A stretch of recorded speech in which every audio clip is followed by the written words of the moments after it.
Does that make sense? Go ahead. Mightn't that be misinterpreted, though? I don't know. If somebody's like, comes up to Yes, me like, thank you so much. I don't know. Did you all capture that, right? Now, this is what the question mark is here about.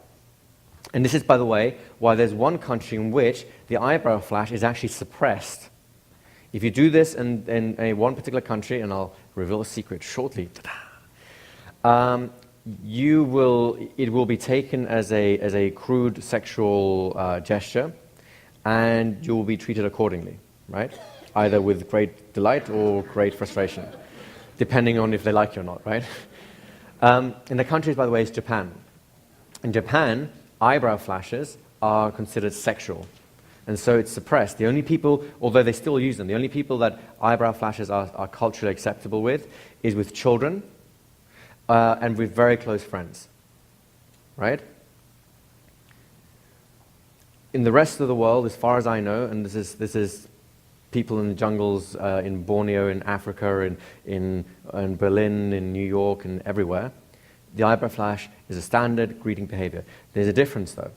And this is where it's very, very important that we start off with something before the eyebrow flash. You see, your eyebrows do more than just lift and return. They're a very expressive thing. For example, if I just lift one eyebrow, or we do the extended eyebrow flash, which is really what you were asking about, do you notice how something is very different from me doing this, to me going, do you see the difference?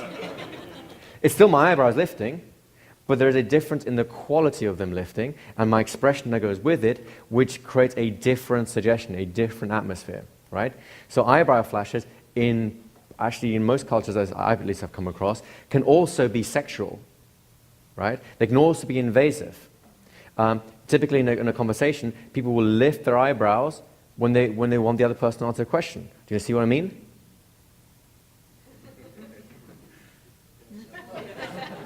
Right? So eyebrows mean more than one thing. It's the quality of the eyebrow, the context, then the quality and the expressions that go with it that will define it, whether it's a greeting ping or something else. Just like maybe a submarine might have different tones to distinguish between different types of things. I don't know if they do or not, but you get the analogy, right? So it's very important that we do something before we engage in the greeting behavior, the greeting ping, the eyebrow flash, in order to ensure that it's taken the right way. It's not a sexual signal. It's not an aggressive signal, though I'm not sure that's kind of particularly aggressive. But it's not misunderstood, right? And this is where your H+ comes in again. This thing here, I like to call the inner smile. It's kind of charming, isn't it? You may have noticed that if you spend some time yesterday and some time today reminding people of people that they feel close to, feel connected to. Not in a sexual way, just in a friendship sort of way. Make sense? And the reason for that is because state drives behavior. Your emotions drive your behavior. If you're looking at someone and you're going, oh, I like that person, right? It will change the quality of the eyebrow flash and it will be taken as a sexual come on, right? If you don't know the person and you feel a little inhibited and you do your eyebrow flash, it'll come off as incongruent. What's this person doing? I don't trust that person. There's something weird about them. They may not even notice the eyebrow flash because, believe me, very few people do. I mean, you got flashed, believe it or not, quite a lot today. But especially when you were doing that last exercise, when you're looking for the eyes and lips, you still didn't see it, right? It's that unconscious. Yet it occurred at least half the time. It occurred when people were being friendly. It occurred virtually all the time when they really got into the role. But you still did not see it. It's because it's unconscious, right? So we need to make sure that the state that we are in has none of these, shall I say, contaminating desires or intentions which would otherwise signal the wrong thing. Does that kind of make sense to you guys? So here's what we're going to do in terms of an exercise.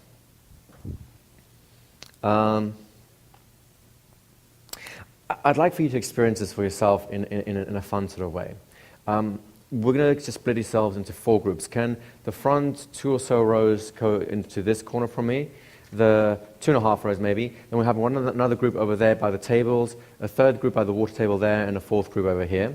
And just make it roughly equal numbers, and turn your attention towards me, and I'll show you a very cool exercise you'll enjoy. Just split yourselves up into groups. So, in a moment, we're going to go through the mingling exercise again. You are free and welcome to say hello, meet and greet anyone in this room. Anyone at all. Same group, different group, doesn't really matter. Right? I would like for you to pay attention to two things. To how you feel when you meet these people, and what expressions you're seeing in terms of, what body language you're getting. Right? This group over here, actually mostly gentlemen, but one or two ladies.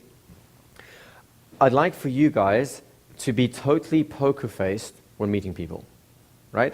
You can do everything expressively with your body you want. You can be friendly and social and so on and very nice. Oh, so nice to meet you. It's really nice to see you. But your expression should be as deadpan as possible. Do you think you can do that? Yes, sir. With every single person, right? No expression. It's like someone switched off your face, and all you can do is you can speak, you can be social, you can be nice, but as deadpan as possible. The next group, you guys over here, you're going to be really cool. You're going to do the inner smile, right? Inside of you, I want you guys to think of people you really like, people you're really connected to, and just feel that. And then whatever you do, whenever you meet people, just make sure you keep feeling that feeling as you're meeting them, right? That's all. Easy to do? You guys, yes, you'll like this. You guys are the flashers, right? Please do not take any clothes off. The only parts of you I'd like to see flashing will be your eyebrows, right? And again, try and keep a neutral state so that it's just literally the eyebrows doing the thing. And then just be normal, social, whatever it is. So the only thing you're doing differently is you're making a concerted effort to raise your eyebrows, and this is important, before you touch the other person's hand or anything like that. So in other words, the minute you see someone, those eyes go up. Simple? Good. The final group over here, you guys are going to have something very interesting to do. I'd like you guys to just mirror the other person's behavior, all right? If you find it difficult keeping track of everything, the main things, the usual suspects, the big ones, are head tilt. It's a big one. It includes things like nodding behavior, so there's rhythm and movement involved. Of course, the eyebrows are going to be a big one, and the lips. Eyes, lips, head are going to be the big ones you're going to get information from. But it might be shoulders, it might be arms as well, it might be the legs, it might be a torso tilt. Some people give a little bow as they meet someone. It's just part of their reading behavior. So whatever you do, you can meet them in a normal way, whatever you normally do. But as soon as you see their body language, I just want you to mimic it slightly or in a casual way. So it's not like you're going, oh, I am now Mirror Man, right? Which is very odd. The idea is to be very casual. You're just going to have a little gesture there. So it's a natural movement to you. Does that make sense? And if you have difficulty keeping track of everything that these people are doing, the usual suspects, the big three are eyes, lips, head tilt. Easy? All right, guys?